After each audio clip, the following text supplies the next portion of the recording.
online on Facebook and on DSTV at Good Evening at the channel 277. What do we have today? Our big story tonight is the story that the National Democratic Congress has obscured. At the weekend, there was a fracas in exchanges between its chairman, Johnson Asiedu-Nketia, and its Minister for Education, Idrisu Haruna, who's also former National Youth Organizer of the party. Idrisu Haruna is also the Member of Parliament for Tamale South, and indeed, he is the Minister for Education.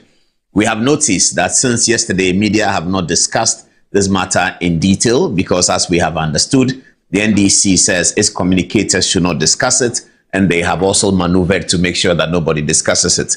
But it's part of the politics, so it will be our turn to discuss it because we cannot be maneuvered upon, can we? No, certainly not. We'll disappoint our viewers if we are maneuvered upon not to discuss such a topical, interesting, gossipy, and political issue. Good evening. Welcome to the show.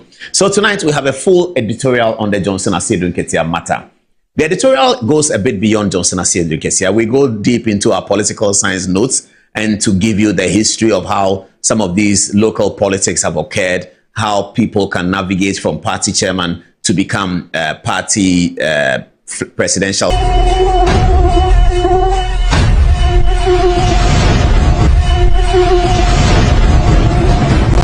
Fellow Akatamansonians,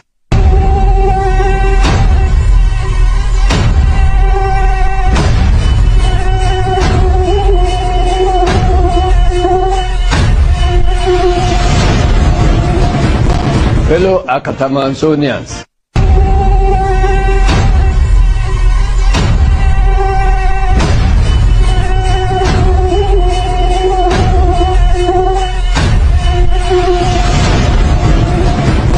fellow Akatamansonians,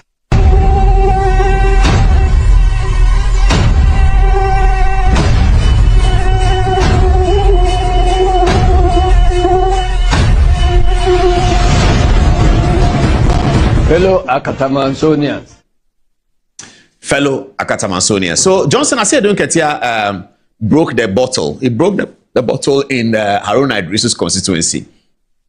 It's difficult for one to understand why the chairman of the party will go to Idrisu Haruna's constituency and say the things he said. But this is what he said. Have a look.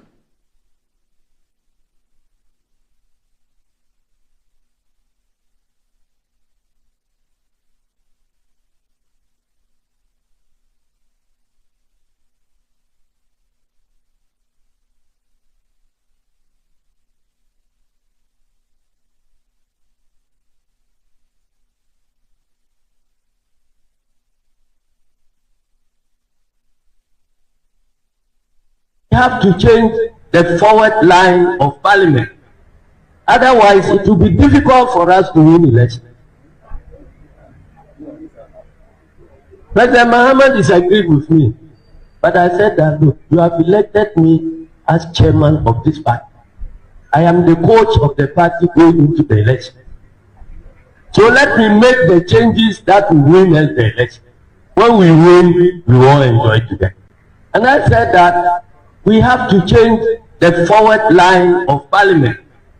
Otherwise, it will be difficult for us to win elections. President Mahama disagreed with me, but I said that, look, you have elected me as chairman of this party. I am the coach of the party going into the election. So let me make the changes that will win us the election.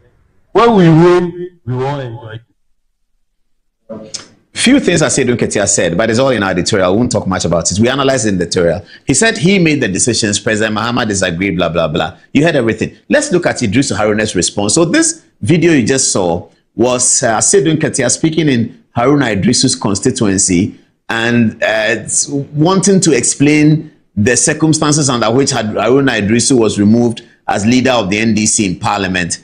And he had to do that because at the time the situation occurred, which was in 2023, the constituency took it very badly. The constituency chairman has videos where he was very upset.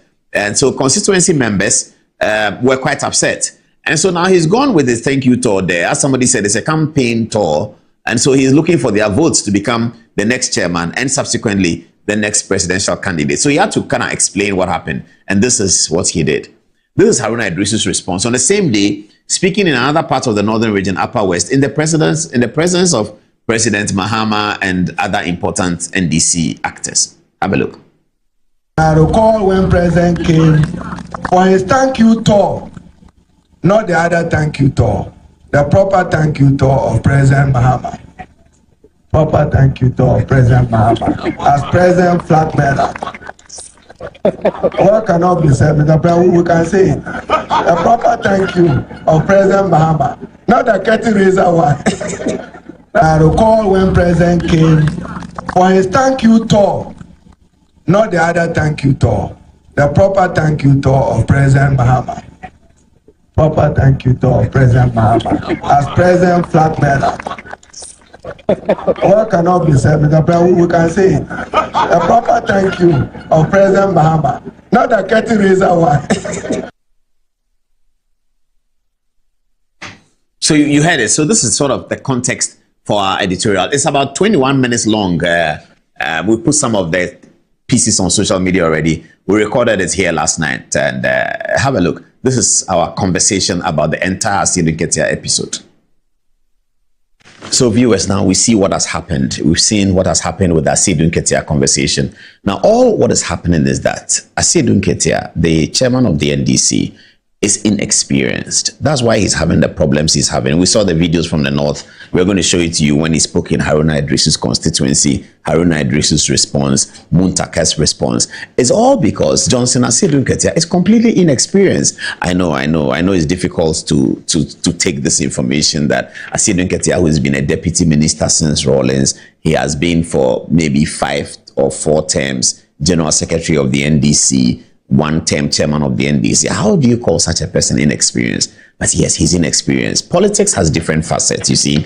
He's inexperienced in being the party chairman of a ruling party. He doesn't understand that at all. That's why he's having problems. And after this editorial, you're going to see that based on the things that have happened over the weekend, and based on what has happened on Sunday with President Mahama sending Keselato Forson to Benin, if you put all of those things together, we can confidently project that Asidun Ketia's ambition to be the NDC flag bearer is almost out. He has one leg out of the flag bearership. He used to have both legs in. He used to be the unassailable leader. But based on everything that has happened and based on what we are going to tell you, Asidun Ketia's one leg is almost out. Welcome to this editorial. Toils of the brave and the sweat of their labors, toils of the brave which have brought results. With what we mean by inexperience. So when a party is in opposition, okay, when a political party is in opposition, it's different from when a political party is in government. When a political party is in opposition, the most important people are those who have been elected. Elected flag bearer of the party, very, very important. Elected general secretary of the party, important. Elected chairman of the party, very important. Elected members of parliament of the party are very important. Elected regional officers, elected constituency officers, they are important. Why are they important? Because politics has 3 things: money, influence, and power. You can look at it the other way around. Power, influence, and money. Or influence, power, and money. That's politics. When you're in opposition, you don't have power. And you probably don't have money. What is left is influence, which is also very substantial, okay? Now, that influence is with the people who have been elected. The elected party chairman is the boss. He's very, very powerful. The elected flag bearer is very important. The elected people, they are important. That's why you heard Asidun Ketia say that the changes that occurred in parliament, removing Haruna Idrisu and Muntaka, were done by him. He was the party chairman. He even suggests that the flag bearer, the elected flag bearer, may not have been in agreement, but he called the shots. In fact, he called himself the coach. He said he's the coach. He's the coach sitting and making the changes for the team. The flag bearer is part of the team. He's the captain.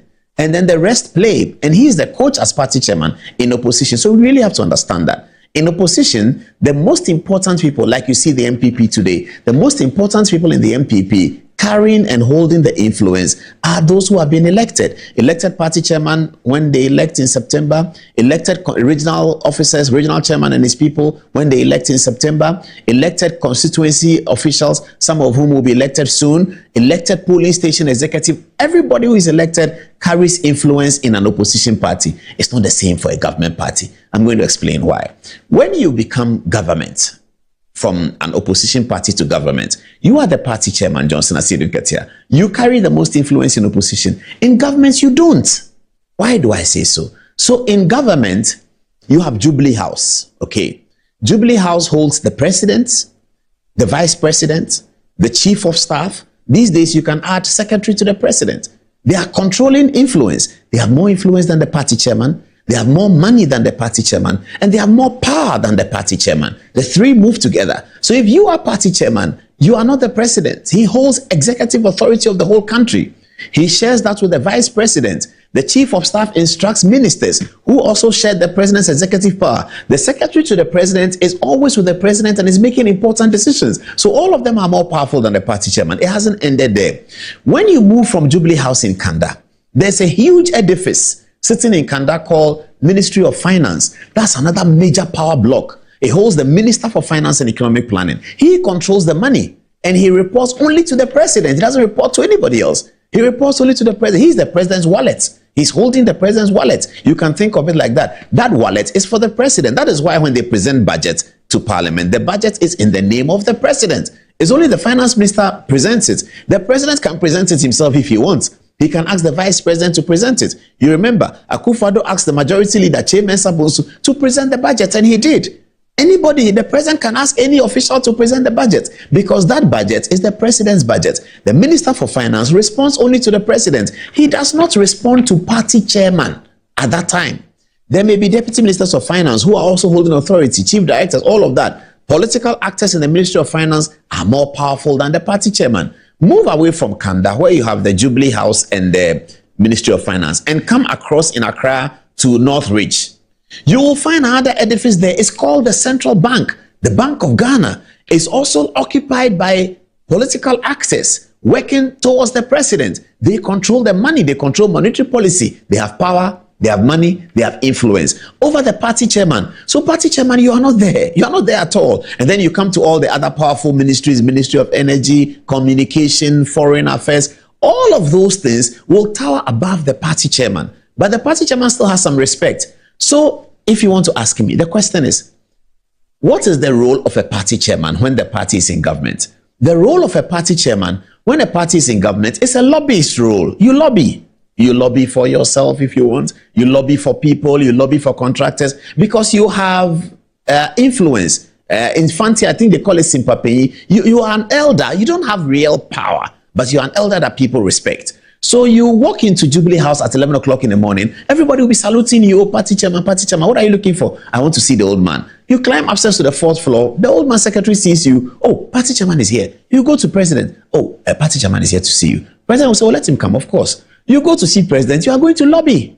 So you go and say, Mr. President, this contractor who really helped us, they are not paying him. Charlie, tell your people to pay him. You know, the guy, that rally we did in Tamale, he's the one who paid for everything. He's the one who brought the lights to the rally in Oboase. Please, you know, sort him out. And then the president might say, okay, party chairman has spoken. You call Minister of Finance. Ato, do you know this contractor X? Why are we not paying him? He says, oh, we'll pay next week. So look, party chairman has come to speak about it. So then you go to communication minister. I say, communication minister, our party officers don't have computers. Can you get us iMac, the latest iMac 2020? Get us about 70 or so. The communication minister can call a contractor who is doing business with the Ministry of Communication and beg him that, look, you are doing business with us. You're going to make a lot of money. Can you spend some of your profit to buy computers for my party people? Party chairman is on my neck. That's the role of a party chairman in government. That's how it is. So Asiedu-Nketia is inexperienced. He has misunderstood the role of a party chairman in government. And so he thinks that he's still the party chairman in opposition, making decisions, towering above the flag bearer, deciding who comes to parliament and who doesn't leave parliament, making all of those changes. That time is gone. He's completely inexperienced. He doesn't understand it. And that's the problem he's having. And he's going to have a major problem if he doesn't recoil and become a lobbyist as a chairman of the party in government. Because nobody's going to pander to you. You have less influence. You have less money.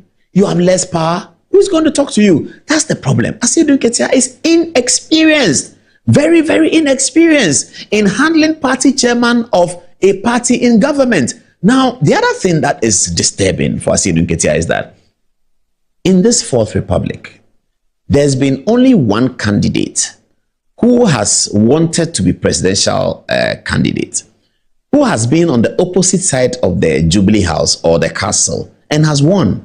Often, the castle wins who they want to become presidential candidate. That's been the story globally.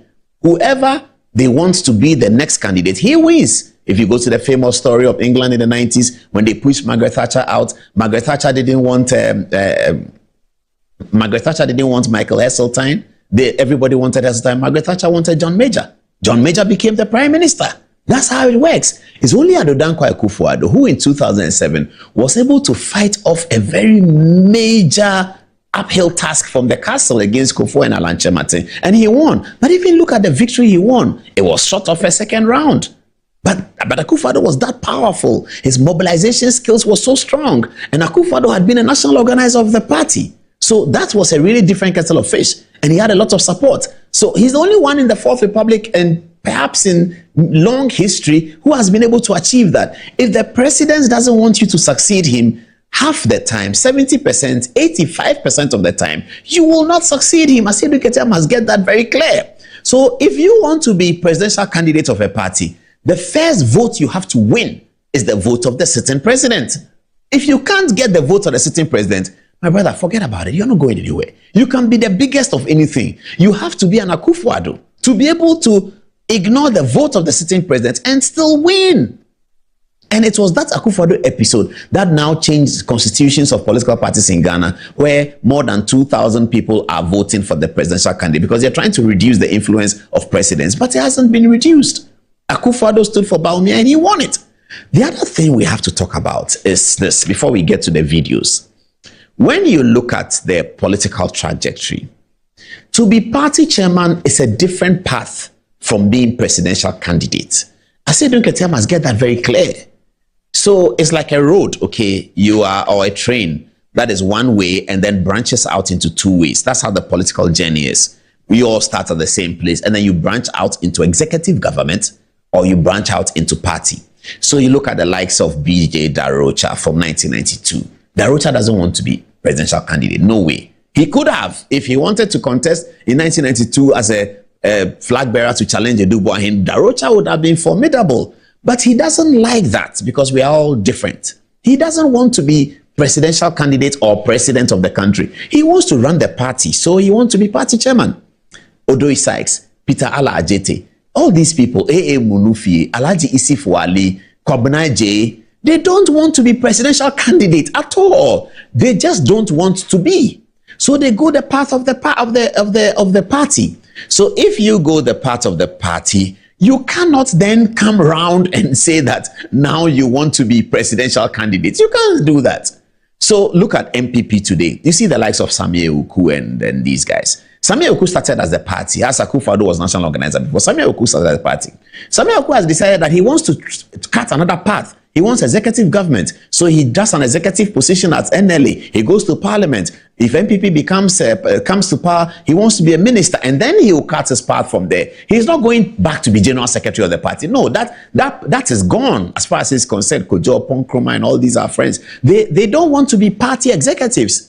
If Samuel Oku wants to be party executive, he can run for MPP general secretary and win.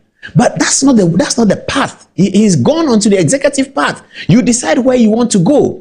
It's going to be very, very difficult for Asiedu Nketia to navigate that. But before I get to that trajectory, let's look at the videos of what happened. And I'm going to say a few things. Now, let's watch the video from Tamale, the first video early in the morning, where Asiedu Nketia arrived at Haruna Idris's constituency, and listen to what he said. And I said that we have to change the forward line of parliament. Otherwise, it will be difficult for us to win elections. President Mahama disagreed with me, but I said that, look, you have elected me as chairman of this party. I am the coach of the party going into the election. So let me make the changes that will win us the election. When we win, we all enjoy together.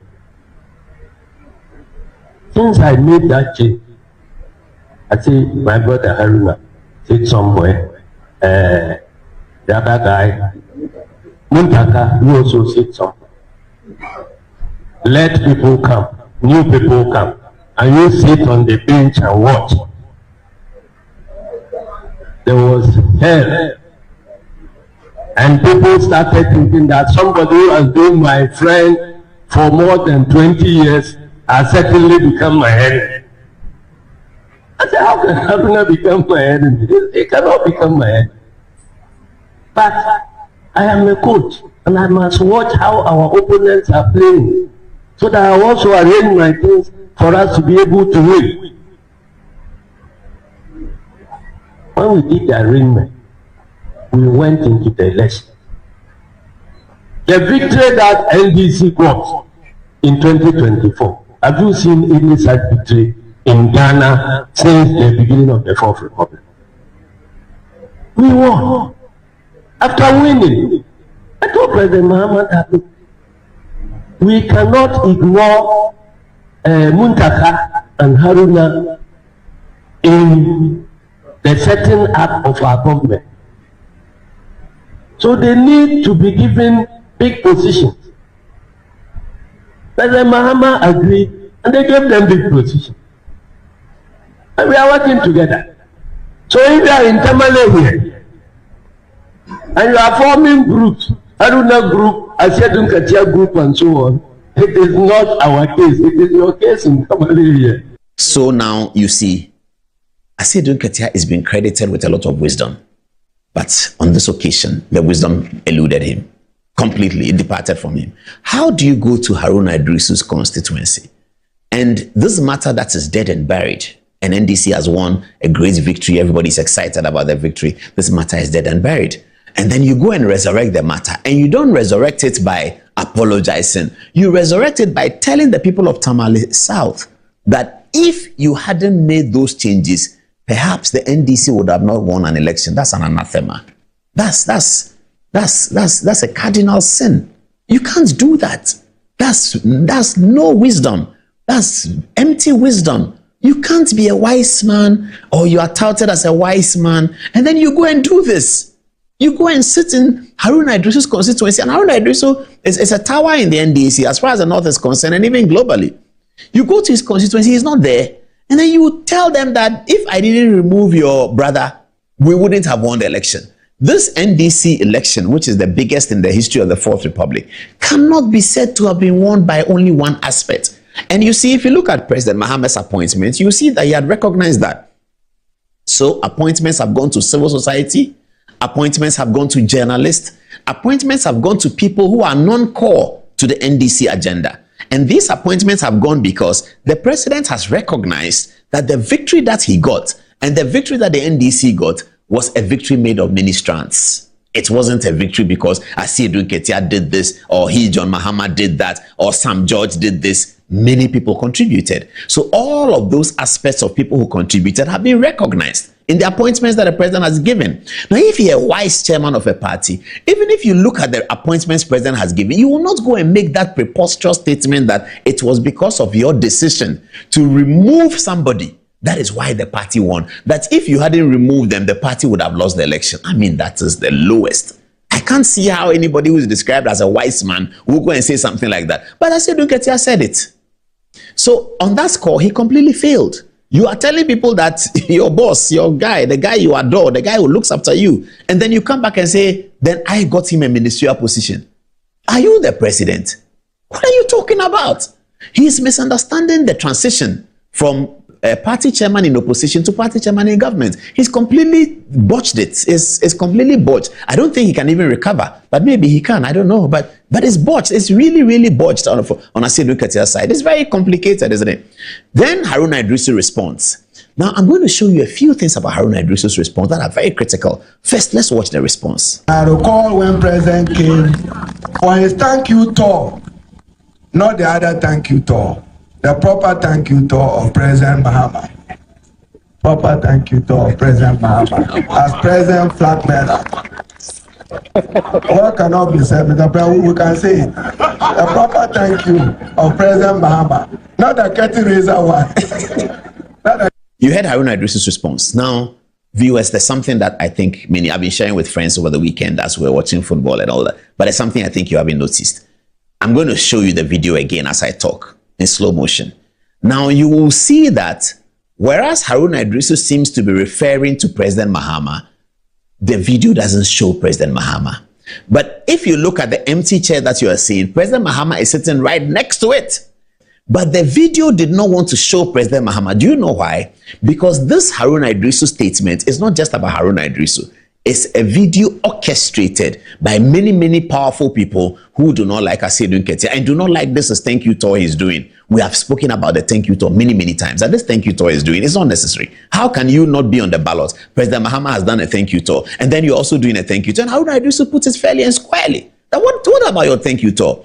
Now, this concern is not Idrisu Haruna's concern only. It's a concern of a very powerful group within the government of the John Dramani Mahama. That is why the video obscured John Dramani Mahama, because they don't want extraneous matters to cloud the conversation they are having. They want this video to flatten Asiedu Nketia completely. They don't want President Mahama to be in, so we are all going to ask. I will do it, other media will do it. Look at President Mahama's body language. Look at what he was doing. He was laughing, he was writing, he wasn't listening. All of that, extraneous matters, will cloud the appreciation of the fact that Asiedu Nketia has done something very terrible. So they obscured President Mahama. Asiedu Nketia's handlers must look at that and see that their enemies are more than one. It's not just Idrisu Haruna speaking, it's a system that is determined to flatten Asiedu Nketia once and for all. He must definitely recognize that. Now let's come back to the road I talked about and how this is going to be very difficult for Asiedu Nketia to win.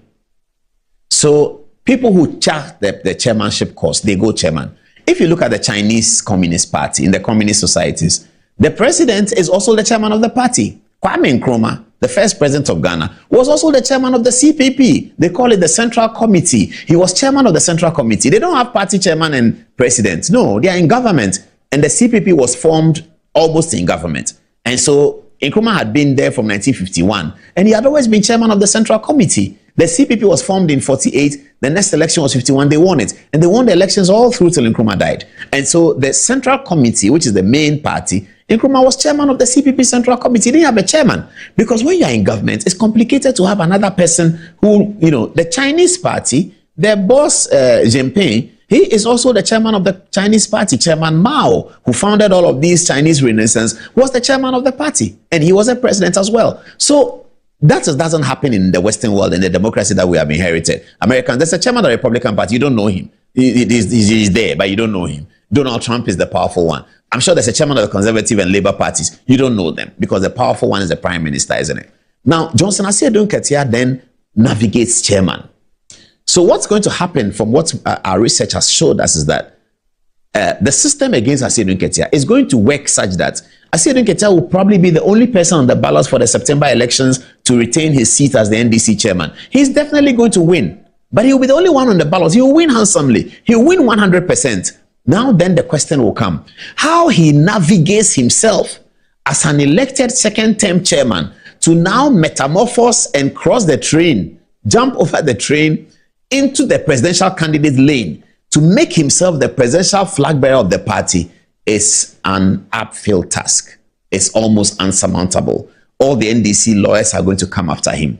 Already petitions have started flying. People are going to petition President Mahama. Now what is this? How can the party chairman, who is supposed to be the chief referee for the contest for the electing a new flag bearer, himself being the flag bearer and wanting to be the flag bearer, entering the rules and guiding the rules, presenting the rules, and then also becoming flag bearer? That's going to happen. And Asiedu Nketia is going to find out that there are many, many people who do not subscribe to what he's doing. You see, when you are chairman in opposition, it's different. Everybody, yes, I, you, because you are the elected chairman. Now this government, everybody has power, money, and influence. How is Asiedu Nketia going to navigate these things? Well, as the days roll by, we will find out how Asiedu Nketia is going to navigate these things. Just before we go, let me show you the protest from Muntake's constituency and the reference Asiedu Nketia made to Muntaka, that is the other guy. The constituents took it very seriously. Here's a letter from the constituents that they wrote about Asiedu Nketia. Let's read it.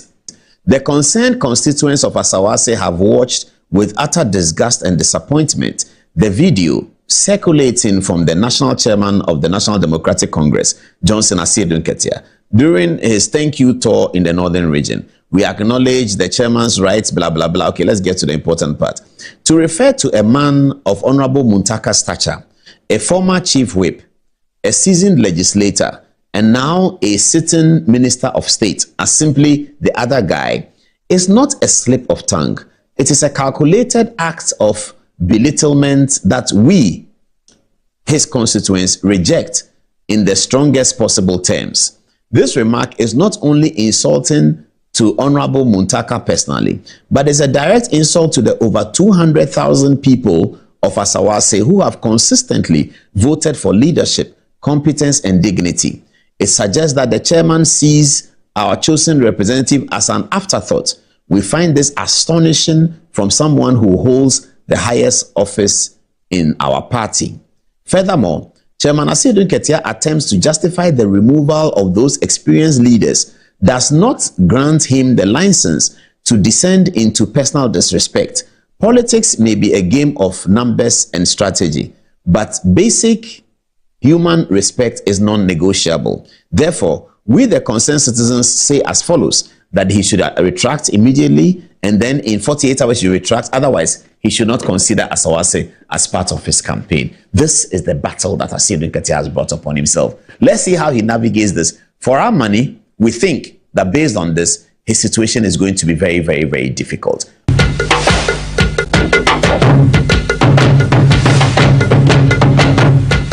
So it is it's a bigger problem, yeah, viewers. It's a very big problem. You will see that President Mahama nailed it. Okay, he nailed it completely on Sunday. All of these Asiedu Nketia matters happened on Friday. Asiedu Nketia's statement, Idris Oharene's response, it all happened on Friday. But President Mahama nailed it. How did he nail it? On Sunday, when the invitation had come from the Beninois government for the president of Ghana to attend the inauguration of the president of Benin, John Dramani Mahama, His Excellency the President, decided to send Atu Forson to represent him. He's already building Atu Forson for the presidential job. So there's Atu Forson majestically, incoming president of Ghana. Hallelujah. Majestically climbing the red stairs to acknowledge the call for the president of Ghana and to shake hands with the newly elected president of Togo. Now, President Mahama was making a much bigger statement. You see the man on the... Hold the video, hold the video, hold the video. Okay, no. So come back to when Atu Forson is shaking his hands. Then when you get there, hold it. Let me continue. So, yes, if you can, fantastic. My guys are too good, man. Now, the man on the right, the lady is the first lady of Benin, immaculately dressed. I really like that. And then you see the man on the right, he's the new president of Benin here. Atu Forson is on the left. The new president of Benin, guess what he used to be before he became president? He was finance minister. Aha, viewers, is it clicking now? The man was finance minister. He ran for president and won. What is Atu Forson today? Finance minister. Does he want to run for president? Yes. Does he want to win? Yes. If he runs for president, does it mean Asiedu Nketia can also run? No. Unless he joins the base party, unless they take Asiedu Nketia. Atu Forson is winning this thing, viewers. It looks like Atu Forson is winning it. So President Mahama sends Atu Forson to Benin to represent Ghana. Now, this is a presidential event. So if the president cannot come, it's the vice president who will go. If the vice president cannot go, maybe the chief of staff will go. But this is President Mahama giving Atu Forson full presidential red carpet in Benin, preparing him for the job. Whoa, that's Atu Forson. Viewers, please clap for him, man. Atu Forson, the finance minister. Dollar is 10. Gold is this. That is that. Yes, tomato prices have gone up. Atu Forson. He tried to smuggle e-levy. Afenyomakin caught him, so he has removed it. But this is Atu. Oh, look at the applause. Beautiful. This is for the president of Ghana, who has then given the opportunity to his finance minister, whom he is grooming to smash Asiedu Nketia out of the race to become the Ndc Flagbearer. And then they'll fight the election in 2028. If he doesn't win in 2028, he's young. If Dr. Bawumia wins, Bawumia will do 2 terms. Ghana, after 2 terms, they may say they are removing you. Atu Forson will run 2032. He may lose. He will come again 36. He is very, very young. That is the plan of John Dramani Mahama. Good night to Asiedu Nketia for the Ndc flag bearership. But I'm still supporting him. And tell his son, Kweku, that if he has my number, he should call me. We can still sit down and discuss how the old man's thing works. You know, we can still discuss it. It doesn't matter. So to emphasize the point I was making, viewers, another invitation came for the inauguration of is it inauguration of president, the second one, the Barbados. Is it Barbados? They'll tell me. Independence celebration. Which country is it again, please? Guyana. So independence celebration is also the presidential invitation. But that one, President John Dramani Mahama asked the vice president to go. That's how it is. It's a presidential invitation. Independence celebration, inauguration of president, big events. It's presidential invitation.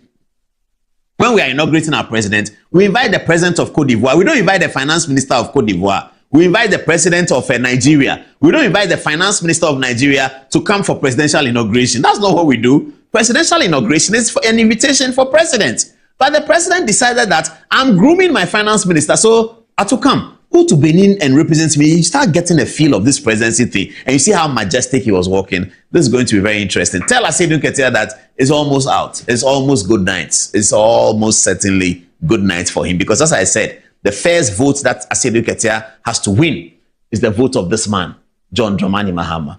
If Asiedu Ketia cannot win John Dramani Mahama's votes, I'm sorry, it's going to be very, very difficult. But we are available. We are consultants. We are very